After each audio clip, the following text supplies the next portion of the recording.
ಭಾರತೀಯ ರೈಲ್ವೆ ಇದೇ ಮೊಟ್ಟ ಮೊದಲ ಬಾರಿಗೆ ರೈಲಿನಲ್ಲಿ ಎಟಿಎಂ ಯಂತ್ರವನ್ನು ಅಳವಡಿಸಿದೆ. ಇದು ಭಾರತದ ಮೊದಲ ರೈಲು ಎಟಿಎಂ ಅನ್ನೋ ಹೆಗ್ಗಳಿಕೆಯನ್ನು ಪಡೆದುಕೊಂಡಿದೆ. ಹೌದು, ಪ್ರಯಾಣಿಕರ ಅನುಕೂಲವನ್ನು ಹೆಚ್ಚಿಸುವ ನಿಟ್ಟಿನಲ್ಲಿ ಭಾರತೀಯ ರೈಲ್ವೆ ಇಲಾಖೆ ಇದೇ ಮೊದಲ ಬಾರಿಗೆ ರೈಲಿನಲ್ಲಿ ಎಟಿಎಂ ಯಂತ್ರವನ್ನು ಅಳವಡಿಸಿದೆ.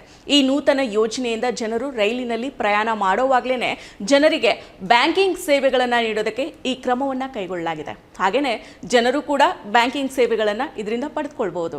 ಭಾರತೀಯ ರೈಲ್ವೆಯ ಭುಸಾವಲ್ ವಿಭಾಗ ಮತ್ತು ಬ್ಯಾಂಕ್ ಆಫ್ ಮಹಾರಾಷ್ಟ್ರ ಸಹಭಾಗಿತ್ವದಲ್ಲಿ ಏರ್ ಕಂಡೀಷನರ್ ಬೋಗಿಯಲ್ಲಿ ಎಟಿಎಂ ಯಂತ್ರವನ್ನು ಸ್ಥಾಪನೆ ಮಾಡಲಾಗಿದೆ. ಮುಂಬೈ ಮನ್ಮಾಡ್ ಪಂಚವಟಿ ಎಕ್ಸ್ಪ್ರೆಸ್ನಲ್ಲಿ ಎಟಿಎಂ ಸೇವೆಯನ್ನು ಯಶಸ್ವಿಯಾಗಿ ಪರೀಕ್ಷಿಸುವ ಮೂಲಕ ರೈಲು ಪ್ರಯಾಣಿಕರಿಗೆ ನೇರವಾಗಿ ಹಣಕಾಸು ಸೇವೆಗಳನ್ನು ಒದಗಿಸುವ ನಿಟ್ಟಿನಲ್ಲಿ ಮಹತ್ವದ ಹೆಜ್ಜೆಯನ್ನು ಇಡಲಾಗಿದೆ.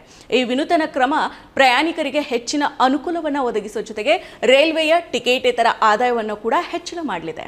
ಪಂಚವಟಿ ಎಕ್ಸ್ಪ್ರೆಸ್ನ ಎಲ್ಲ 22 ಬೋಗಿಗಳು ವೆಸ್ಟಿಬ್ಯೂಲ್ಗಳ ಮೂಲಕ ಅಂತರ ಸಂಪರ್ಕಿತವಾಗಿರೋದ್ರಿಂದ ಎಲ್ಲ ಪ್ರಯಾಣಿಕರಿಗೂ ಎಟಿಎಂ ಸೌಲಭ್ಯ ಲಭ್ಯ ಇದೆ. ಎಟಿಎಂ ಯಂತ್ರಕ್ಕೆ ಶಟರ್, ಸಿಸಿಟಿವಿ ಕ್ಯಾಮೆರಾಗಳ ಕಣ್ಗಾವಲು ಸೇರಿದಂತೆ ಸೂಕ್ತ ಭದ್ರತಾ ವ್ಯವಸ್ಥೆಗಳನ್ನು ಅಳವಡಿಸಲಾಗಿದೆ.